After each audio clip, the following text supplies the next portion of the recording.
Oke, untuk saham sudah, kita lanjut ke dividen. Nah, dividen. Dividen itu apa? Dividen itu adalah distribusi uang tunai ataupun saham ataupun bentuk lainnya kepada pemegang saham secara proporsional berdasarkan kepemilikannya atas sisa laba yang dihasilkan oleh perusahaan. Jadi misalnya ada laba yang dihasilkan oleh perusahaan, biasanya dalam RUPS ditentukan mau dibagikan ke pemegang saham atau tidak gitu. Nah, yang dibagikan ke pemegang saham sisa atas penghasilannya itu kita sebut sebagai dividen. Sedangkan kalau tidak didistribusikan kepada pemegang saham, itu kita catat ke yang namanya laba ditahan. Nah, itu yang dimaksud dengan dividen. Nah, dividen itu nggak hanya berupa uang tunai, tetapi bisa saja dalam bentuk dividen saham. Gitu. Nah, tipe dari dividen ada apa? Bisa ada dividen saham, tadi sudah saya sampaikan dividen saham, dividen tunai dan bentuk kas ataupun bentuk lainnya, misal properti gitu. Nah, di sini ada istilah terkait dengan dividen preference. Nah, dividen preference berarti berkaitan dengan saham preference, yaitu hak untuk menerima dividen sebelum dividen atas saham pemilik pemegang saham biasa. Nah, itu dividen preference. Ini yang bisa mendapatkan dividen preference yaitu pemegang saham preference. Dalam dividen ada 3 tanggal yang perlu kita perhatikan. Sebenarnya ada 5 sih, ada 5 tanggal ya. Ada yang pertama itu declaration date, tanggal deklarasinya. Itu biasanya itu pada tanggal RUPS. Jadi RUPS dibuat keputusan, buat rapat umum pemegang saham biasa dibahas terkait dengan kebijakan dividen, terkait dengan pembagian dividen. Nah, yaitu yang kita sebut sebagai declaration date atau tanggal deklarasi atas pembagian dividen. Kemudian ada yang kita sebut sebagai record date. Nah, record date ini untuk meregistrasi, menentukan para pemegang saham yang eligible atau yang berhak, yang memiliki kesempatan untuk memperoleh dividennya. Nah, ini tanggalnya. Ini tanggal di mana si perusahaan atau bursa mencatat pihak-pihak mana yang berhak atas dividen dari perusahaan itu sendiri gitu. Nah, itu tanggal record date. Kemudian ada yang disebut sebagai payment date. Nah, payment date itu adalah tanggal di mana si perusahaan membayar atau membagikan dividennya kepada pemegang saham. Nah, itu tiga tanggal yang mesti kita perhatikan. Saya tambahkan lagi, ada satu lagi yang namanya cum date atau cumulative date. Dan yang satunya itu ex date. Ex cum date atau ex date ya, saya lupa. Nah, cum date itu adalah tanggal di mana si pemegang saham berhak atas dividen tersebut.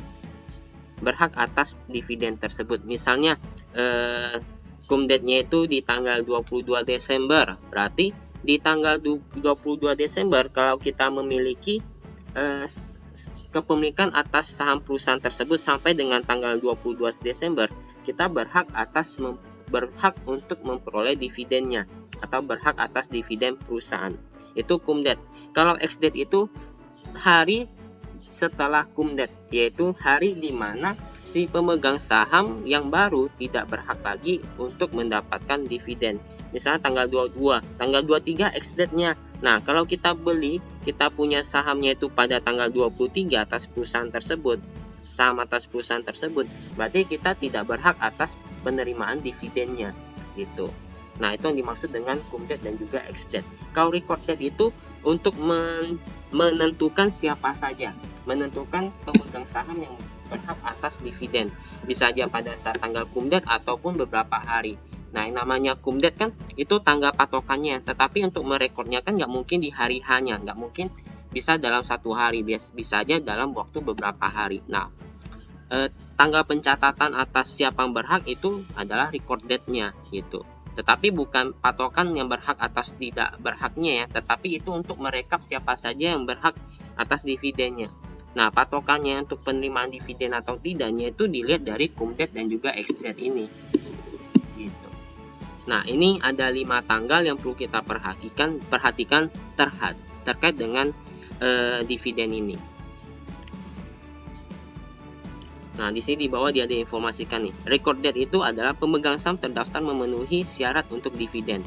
Nah, ini direkap siapa-siapa aja gitu.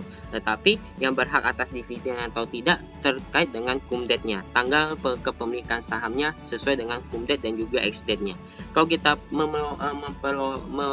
memiliki saham memiliki kepemilikan atas saham tersebut sampai dengan tanggal cum date, berarti kita berhak atas dividennya. Tetapi setelah cum date kita baru memiliki saham kepemilikannya, itu berarti ya kita tidak berhak untuk mendapatkan dividennya, atau kita sebut sebagai ex cum date gitu. Nah, selesai untuk penjelasan dividen, kita lanjut ke ilustrasinya.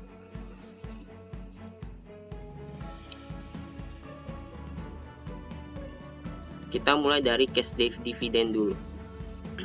Ilustrasinya, pada 1 Desember, direktur atau jajaran direksi atas media general mendeklarasikan atau mengumumkan akan membagikan cash dividend atau dividen tunai sebesar 0,5 euro atas saham yang beredar sebanyak 100.000 lembar saham yang pada nilai nominalnya yaitu sebesar 10 euro terkait dengan saham biasa.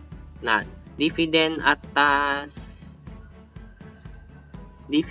dividend is payable on Januari tanggal 20. Jadi dividen ini akan dibayarkan pada Januari tanggal 20 ya. Dividen ini diumumkan tanggal 1 Desember. Kemudian dividennya itu akan dibayarkan pada tanggal 20 Januari tahun berikutnya dan dicatat terkait dengan eligible atas penerimaan dividennya itu pada tanggal 22 Desember. Nah, terkait dengan 3 tanggal ini, bagaimana pencatatan atas akuntansinya? Jadi kita mulai dari 1 Desember. 1 Desember kan sudah diumumkan perusahaan mau bagikan dividen. Jadi pada 1 Desember ya langsung kita catat adanya dividen tunai, yaitu ada pembagian dividen. Ya, kita catat dividen. Dividen itu sama seperti saldo normalnya itu di debit. Jadi kalau ada dividen kita catat di sebelah debit karena dia bersifat mengurangi ekuitas ya. Kan dikembalikan ke pemegang saham ya, ekuitas kita berkurang. Jadi di sini ada cash dividen di sebelah debit. Nah, ini baru diumumkan, belum dibayarkan. Berarti sementara kita tampung dulu ke hutang, yaitu dividen payable atau hutang dividen. Sebesar berapa? 50.000. Dapat dari mana? Didapat dari 0,5 euro kalikan dengan jumlah saham beredar atas saham biasa, yaitu 100.000 lembar saham biasa. Dapatlah 50.000. Kemudian tanggal 22 Desember ada record day-nya ya. Tanggal perekamannya atas eligible. Atas pihak pemegang saham yang eligible terhadap dividen tersebut. Nah, pada record date kita nggak perlu jurnal karena ini hanya pencatatan secara administrasinya saja oleh si perusahaan. Itu jadi ditentukan siapa saja yang mendapatkan dividen, yang kayak rekapan siapa penerima dividennya. Nah, ini terkait dengan record date yaitu tanggal 22 Desember. Tidak ada jurnal, hanya pencatatan secara administratifnya saja gitu. Sedangkan tanggal 20 Januari dividen tersebut dibayarkan. Nah, sebelumnya kan kita udah akui adanya dividen ya. Kita nggak perlu akui lagi pembayaran dividen, adanya dividen di tanggal 20 Januari. Tetapi kita lunasin hutang kita. Waktu di deklarasi kita udah akui dividennya karena belum bayar, tampung ke hutang dividen atau dividen payable. Tanggal 20 Januari dibayarkan ya, berarti dividen payable kita berkurang di sebelah debit. Dan juga ada kas yang kita bayarkan yaitu sebesar 50.000. Tercatat di sebelah kredit kasnya. Gitu. Nah, ini terkait dengan dividen kas. Nah, bagaimana kita mengalokasikan dividen antara dividen preferred dan juga dividen atas saham biasa? Nah, bagaimana pengalokasian kas dividen tunai di antara saham preferred dan juga saham biasa? Jadi pemegang saham preferred itu harus dibayarkan atas dividen kumulatifnya ya, yang dibayarkan setiap tahunnya sebelum si pemegang saham biasa menerima dividen. Jadi yang jelas pasti untuk yang pemegang saham preferen menerima dividen setiap tahunnya terlebih dahulu dibandingkan dengan pemegang saham biasa gitu. Nah, kita langsung lanjut ke ilustrasinya. Di sini ada contoh nih. Tanggal 31 Desember 2014, IBR Incorporation memiliki 1000 saham preferen ya, 1000 saham preferen pada nilai nominalnya itu 100 euro per lembarnya. Nah, di sini diinformasikan si pemegang saham preferen berhak mendapatkan dividen preferen sebesar 80% dari kepemilikan 8% dari kepemilikannya. Jadi total saham preferen yaitu 1000 lembar kalikan dengan nilai nominalnya 100 euro. Dapat 80.000 ya. Dapat 800.000. Dapat 800.000. Nah, dari 800.000 ini 100.000. Dari 100.000 ini, dari 100.000 saham preferen, 100.000 euro saham preferen ini, si pemegang saham preferen berhak mendapatkan 8%-nya masing-masing kepemilikan. Jadi total dividen saham preferennya berapa? Ya, tinggal dikalikan 1000 lembar saham preferen kalikan dengan nilai nominalnya 100 euro per lembar kalikan dengan persentase dividen yang diterima yaitu 8%. Dapatlah 8.000. Jadi si pemegang saham preferen berhak total secara keseluruhan berhak mendapatkan 8.000 euro atas dividennya. Nah, pada saat itu juga si perusahaan memiliki saham preferen memiliki saham biasa yang masih beredar yaitu sebanyak 50.000 lembar saham pada nilai nominal 10 euro per lembarnya. Pada tanggal yang sama 31 Desember 2014 si direktur atau pada saat RUPS dideklarasikan atau diumumkan bahwa ada pemberian kas dividen tunai sebesar 6.000 euro. Jadi jurnal pada saat pendeklarasian pembagian dividennya ya sama, kita catat adanya cash dividen karena secara tunai, kemudian ada dividen payable atau hutang dividen sebesar 6.000 karena belum dibayarkan, baru diumumkan. Catatan di sini yang perlu kita perhatikan, ini dari 6.000 ini ada merupakan dividen atas saham preferen. Dividen atas saham preferen sebanyak 6.000. Karena total saham preferen total dividen preferen yang harus didapatkan yang dibayarkan itu 8.000. Karena baru dibayarkan 6.000 berarti semuanya dibagikan kepada pemegang saham preferen yaitu sebesar 6.000. Nah, dari 8.000 dibayarkan 6.000 masih ada sisa 2.000 lagi. Nah, 2.000 euro ini akan dibagikan di tahun berikutnya apabila ada dibagikan dividen kembali. Gitu. Nah, kita lanjut ke tahun berikutnya. Di 31 Desember 2015, si IBR mendeklarasikan adanya pemberian kas dividen sebesar 50.000 euro secara tunai ya, dividen tunai.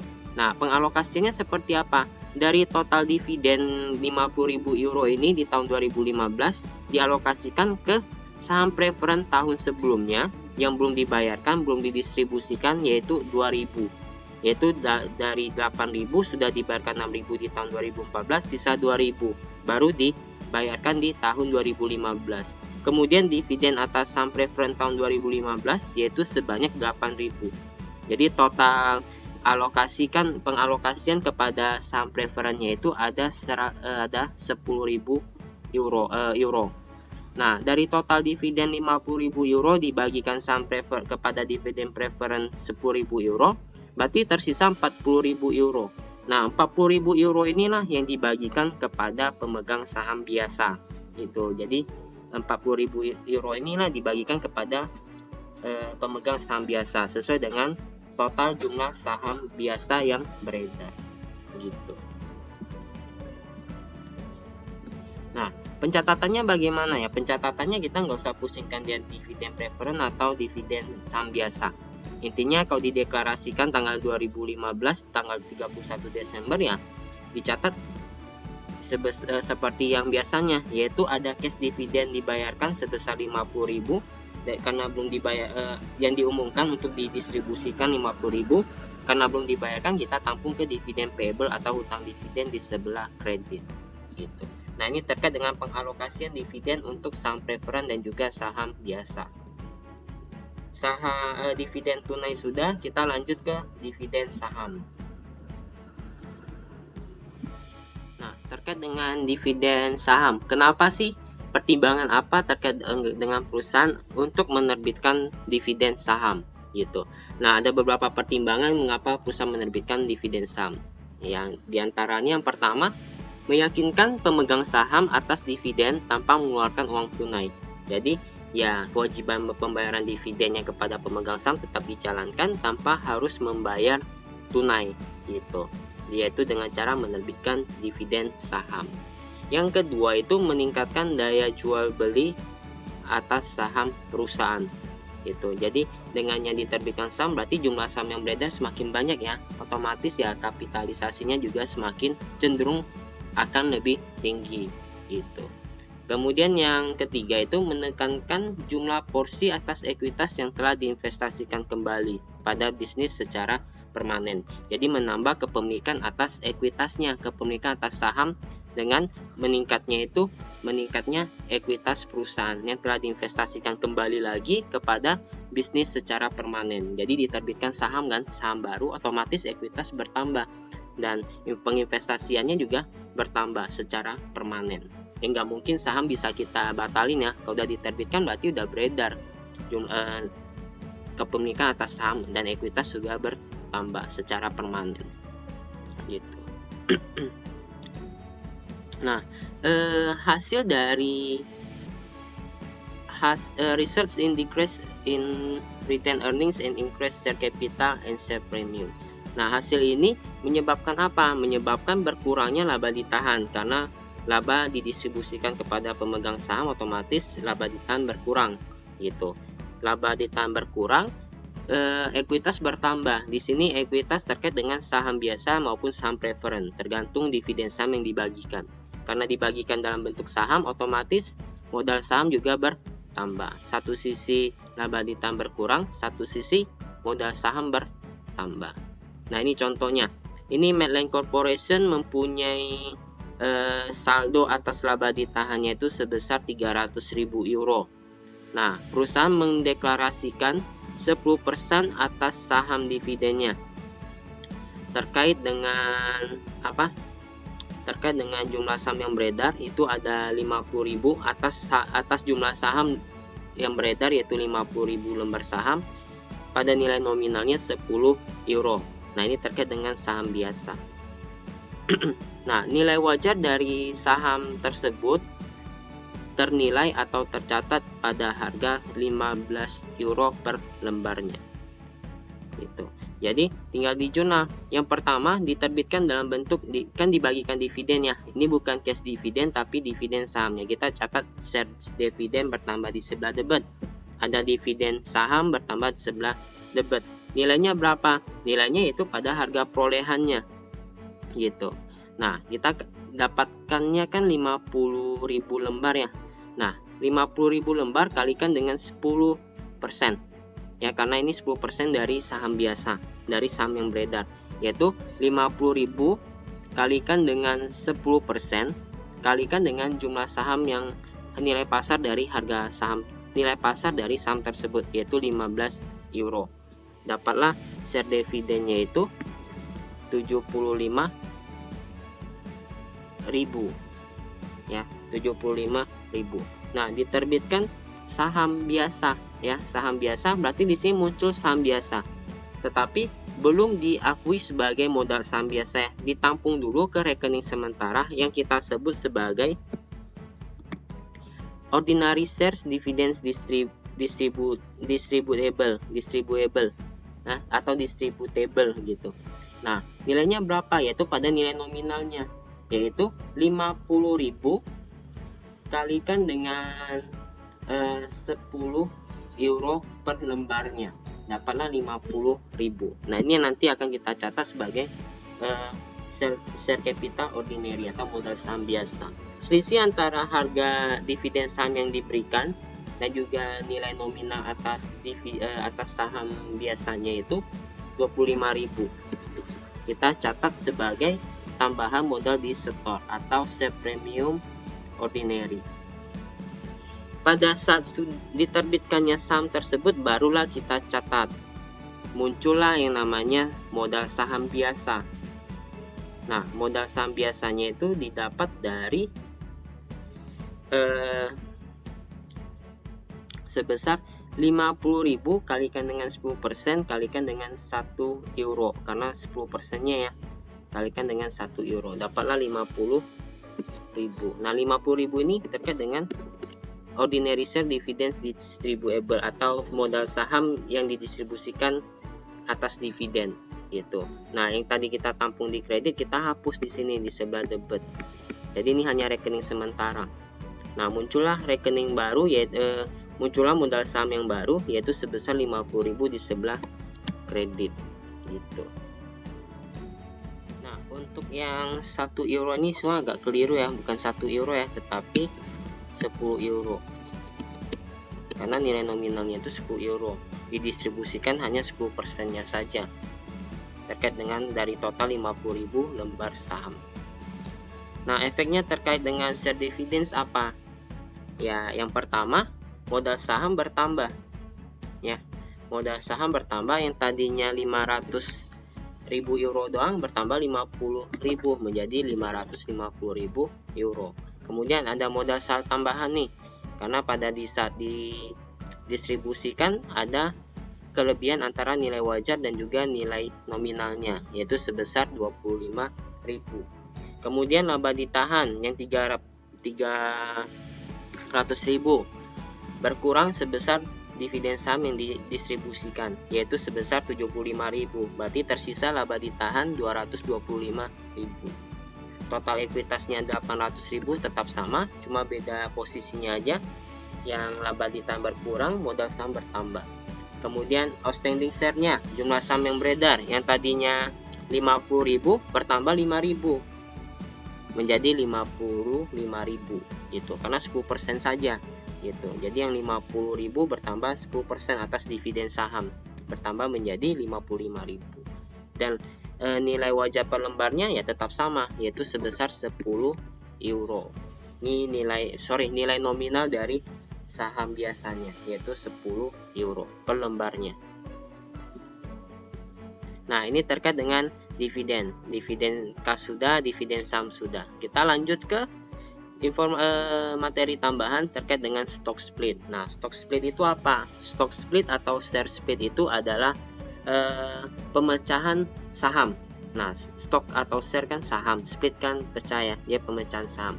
Stock split itu adalah pemecahan jumlah lembar saham menjadi jumlah lembar yang lebih banyak dengan menggunakan nilai nominal yang lebih rendah per lembarnya secara proporsional. Jadi yang misalnya nilai sahamnya itu satu lembarnya itu 10 rupiah, misalnya satu lembar 10 rupiah dipecah, yang satu lembarnya itu dipecah menjadi 2. Jadi di mana saya punya satu lembar, dilakukan stock split, saya menjadi punya 2 lembar atas saham biasa dari perusahaan itu, dan nilai nominalnya yang 10 juga pecah menjadi 2, yaitu 5 rupiah. Jadi saya punya 2 lembar saham dengan harga nominalnya itu 5 rupiah. Nah, kurang lebih seperti itu terkait dengan yang dimaksud dengan pemecahan saham gitu. Ya, misalnya nih, saya ulangi, saya punya 10 lot atas saham ABC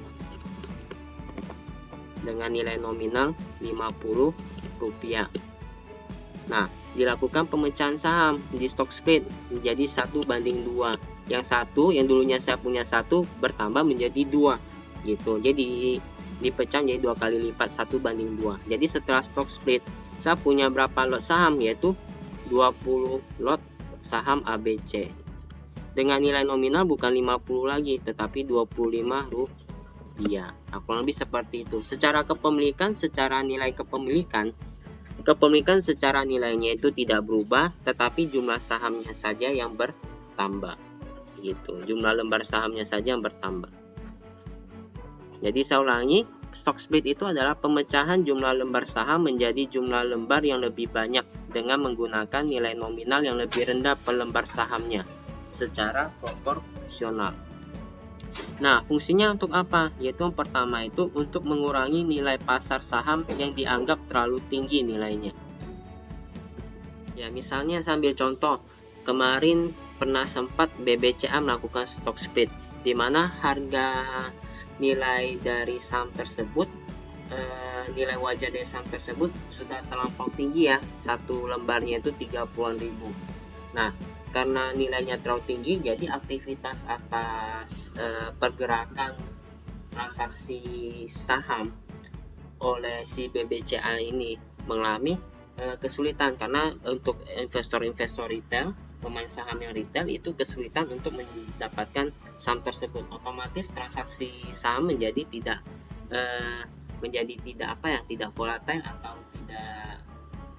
tidak sangat susah untuk dilaksanakan atau diperjualbelikan. Nah, maka dari itu pertimbangan dari UPS-nya memutuskan bahwa saham dividen saham BCA dipecah menjadi 1:5 gitu. Jadi yang satu lembar saham dipecah menjadi 5 lembar saham. Yang sebelumnya satu saham dipecah menjadi 5 lembar saham. Otomatis nilai nominalnya juga berubah. Yang misalnya berapa dipecah menjadi dibagi menjadi 5. Jadi selembarnya itu sebesar 20%-nya dari nilai sebelumnya. Nah, sama halnya juga nilai wajarnya, yang tadinya 32.000 karena dipecah menjadi 1:5, yang 25.000 juga dibagi menjadi 5. Misalnya 20.000 nih, harga saham nilai wajar dari saham BCA 23.000. Jadi setelah dilakukan stock split, dari 23.000 dibagi dengan 5 lembar, dapatlah 4.600. Nah, kurang lebih seperti itu yang dimaksud dengan stock split. Jadi untuk mengurangi nilai pasar saham yang dianggap terlalu tinggi nilainya. Agar apa? Agar transaksi atas saham tersebut berjalan dengan baik, dan juga mudah diperoleh. Nah, terkait dengan pencatatan atas stock split ini tidak mempengaruhi pencatatan secara akuntansi ya oleh si perusahaan. Pemegang saham juga nggak perlu catat lagi atas perubahan atas stock split ini, karena tidak mempengaruhi nilai pencatatannya. Yang mempengaruhinya itu hanya jumlah lembar sahamnya saja gitu. Jadi tidak perlu adanya jurnal koreksi atau jurnal penyesuaian. Diperlukan hanya catatan pengungkapan atas catatan informasi terkait dengan stock split ini kalau ada pelaporan keuangannya gitu. Kemudian ketiga, penurunan nilai nominal saham akan meningkatkan jumlah lembar saham.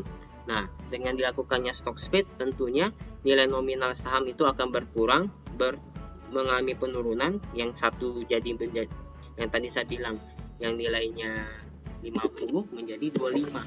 Nah, nilai nominalnya berkurang, tetapi meningkatkan jumlah lembar saham. Yang tadi saya sampaikan juga 1:2, berarti yang 10 lot bertambah menjadi 20 lot gitu. Yang satu lembar dipecah menjadi 5, berarti yang satu lembar menjadi 5 lembar, yang meningkatkan jumlah lembar saham. Seperti itu. Nah, ini adalah ilustrasinya. Nah, asumsikan Medline Corporation melakukan stock split atas 50.000 lembar saham biasanya sebesar dengan rasio 1:2 atau 1:2 gitu. 1:2. Jadi yang sebelumnya punya 1 lembar dipecah menjadi 2 lembar gitu. Nah, ini perbandingannya sebelum stock split dan setelah stock split. Secara nominal pencatatannya tetap sama, yaitu 500.000 gitu. Laba ditanya juga nggak berubah. Total ekuitasnya ya sama, 800.000. Tetapi outstanding share-nya itu jumlah saham yang beredarnya itu yang berubah, di mana yang 50.000 dipecah menjadi 1:2. 50.000 bertambah menjadi 100.000 di sini. Nah, karena jumlah lembar sahamnya bertambah dibagi menjadi 2 lembar, otomatis nilai nominalnya juga berubah. Yang 10.000 dibagi menjadi 2 lembar, yaitu masing-masing lembarnya itu mendapat 5 euro gitu. Jadi dengan dilakukannya stock split itu menurunkan nilai nominal saham, yaitu yang 10.000 menjadi 5 euro, meningkatkan jumlah lembar saham yang 50.000 lembar menjadi 100.000 lembar saham gitu. Nah, kurang lebih seperti ini terkait dengan stock split, ilustrasi terkait dengan stock split. Oke, lanjut ke laba ditahan atau saldo laba, atau istilah Inggrisnya itu retain earning. Laba ditahan itu apa? Tadi udah saya sampaikan ya. Laba ditahan itu adalah bagian dari laba bersih yang dimiliki oleh perusahaan yang ditahan oleh perusahaan dan tidak dibayarkan sebagai dividen kepada pemegang saham. Berarti nilai sisa laba yang tidak didistribusikan kepada pemegang saham atas dividen itu. Jadi itu akumulasinya dari awal periode perusahaan dibuka sampai dengan tahun berjalan, di mana apabila penghasilan atau laba yang dihasilkan oleh perusahaan tidak dibagikan kepada pemegang saham sebagai dividen, nah ini tercatat sebagai laba ditahan atau saldo laba. Laba bersih ini meningkatkan laba ditahan dan rugi bersih menurunkan laba ditahan. Ya, kalau laba yang menambah laba ditahan, kalau ada rugi berarti mengurangi laba ditahan kita. Nah, terkait dengan laba ditahan berarti terkait dengan jurnal penutup ya, dimana waktu kita catat secara proses akuntansi, kita menutup pembukuan satu periode akuntansi, tutupnya kemana? Tutup ke rekening ekuitas. Kalau untuk perseroan ya kita tutup ke rekening laba ditahan.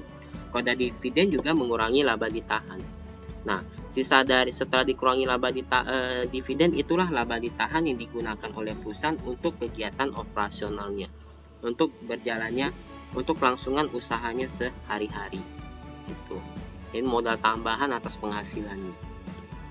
Nah, terkait dengan laba ditahan itu berkaitan dengan jurnal penutup, tadi sudah saya sampaikan, itu sudah harusnya udah tahu ya, udah mengerti terkait dengan siklus akuntansi yang sudah kita pelajari di PA1 kemarin.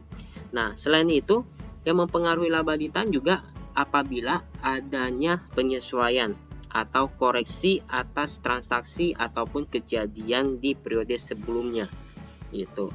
Nah, penyesuaian atau koreksi atas kejadian sebelumnya di periode sebelumnya itu contohnya apa? Ya misalnya ada kesalahan pencatatan atas aset menggunakan metode yang keliru, atau apakah ada kelalaian atau penyalahgunaan atas aset perusahaan yang menyebabkan kerugian di periode sebelumnya yang baru diketahui di periode berjalan. Nah, itu juga bisa.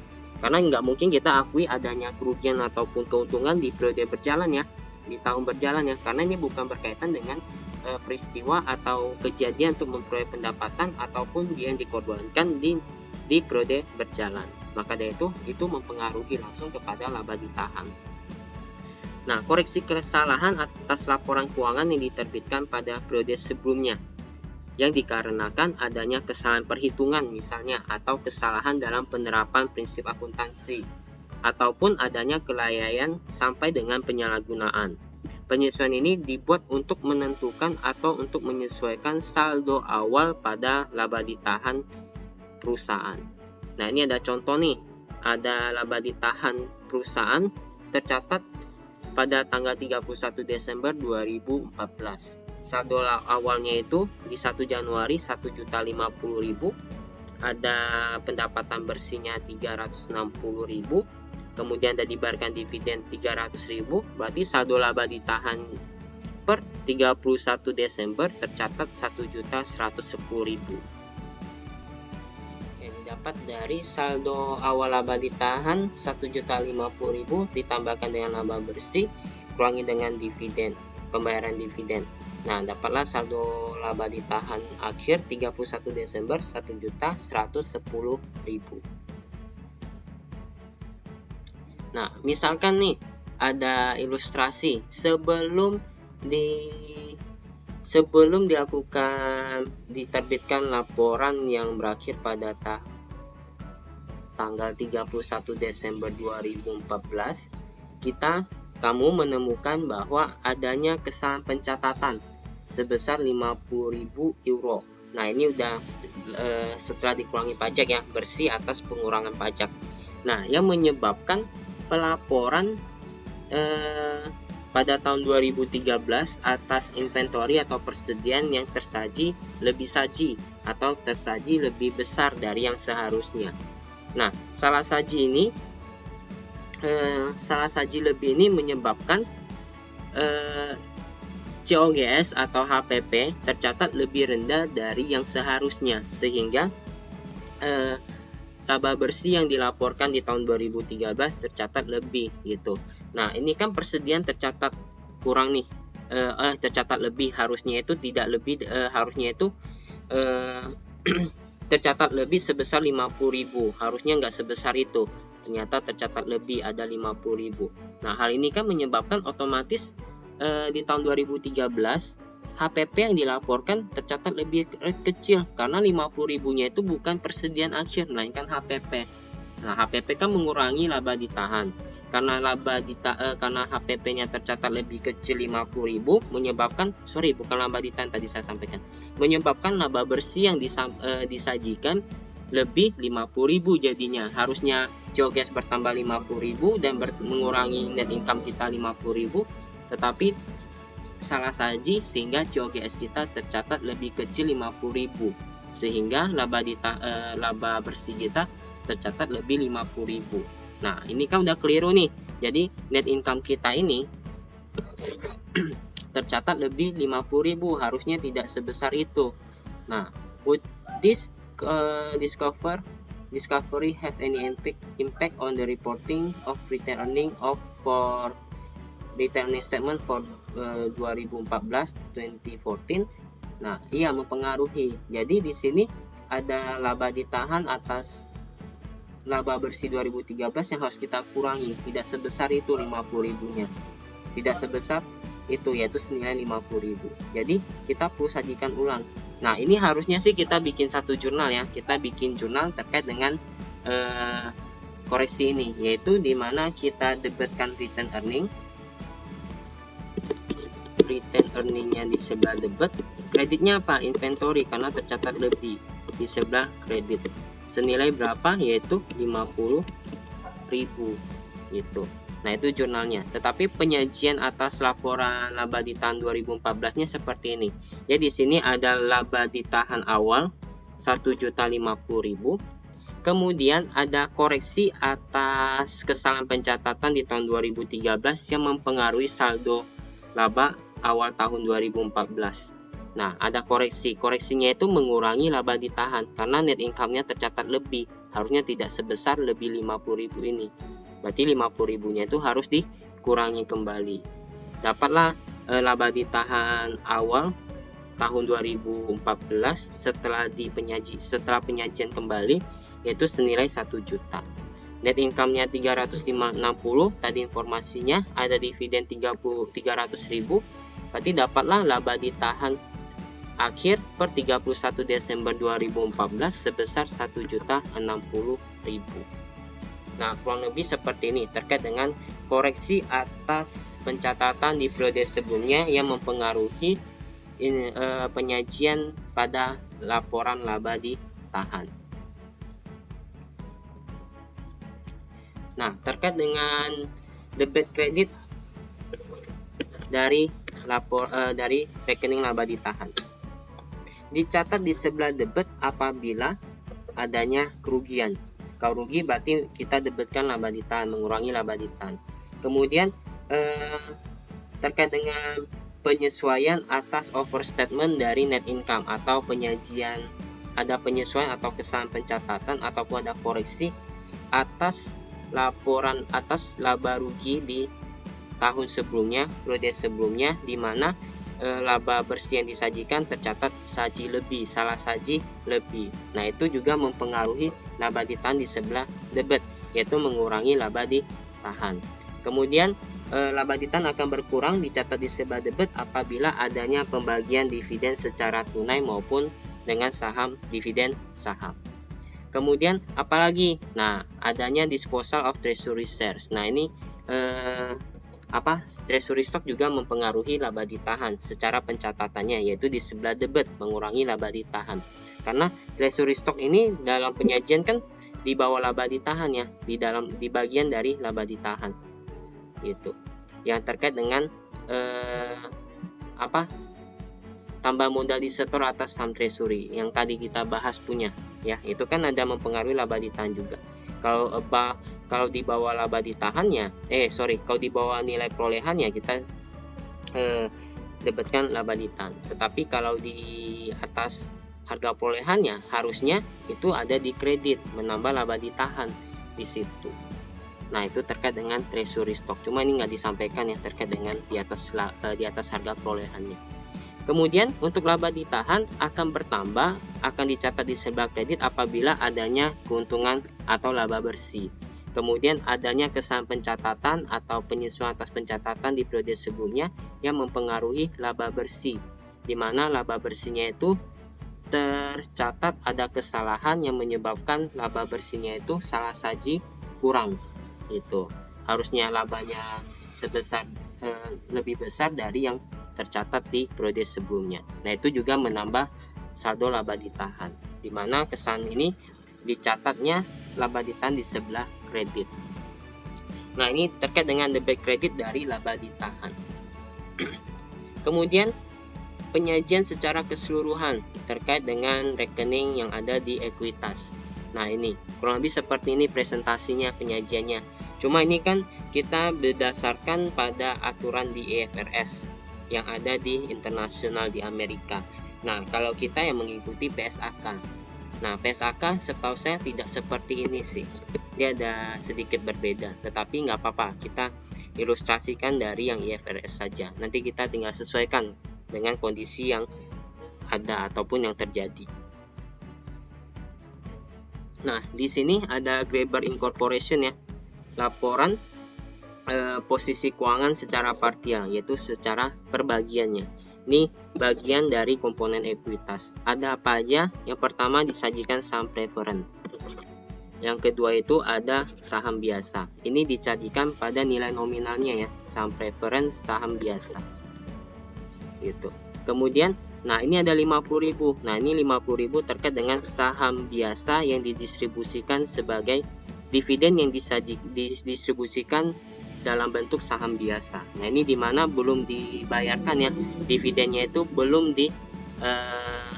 dibayarkan secara administratifnya, dimana penerbitan sahamnya itu belum terjadi. Jadi sementara ditampung dulu di bawahnya, ordinary share dividend distributable. Kalau sudah dibayarkan atau diproses secara administrasinya, ini akan naik menjadi 2.050.000 gitu.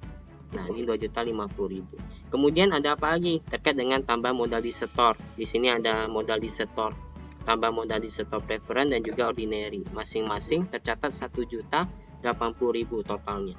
Nah, ini kalau setahu saya ini bisa aja kita gabungkan di bagian saham biasa maupun saham preferen di sini. Kemudian ada return earning. Nah, ada return earning sebesar 1.160.000. Kemudian ada treasury shares di mana ini belum kita jual yang mengurangi laba ditahan 80.000.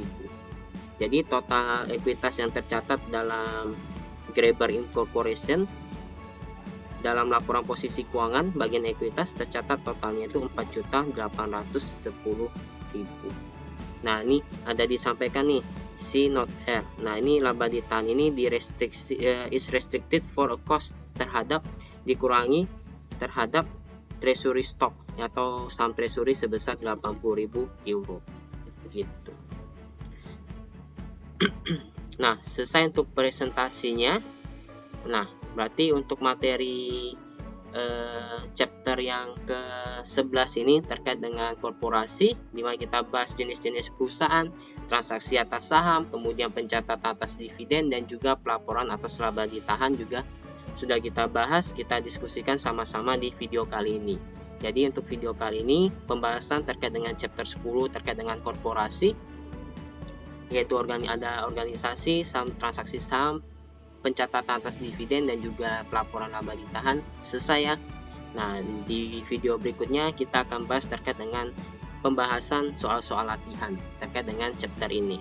Jadi untuk video kali ini saya rasa sudah cukup. Apabila ada yang tidak dimengerti atau ada yang ingin ditanyakan, yang masih dibingungkan atau ingin didiskusikan, silakan dibahas, disampaikan di grup WhatsApp saja ya. Nanti kita bahas, kita diskusikan sama-sama di situ.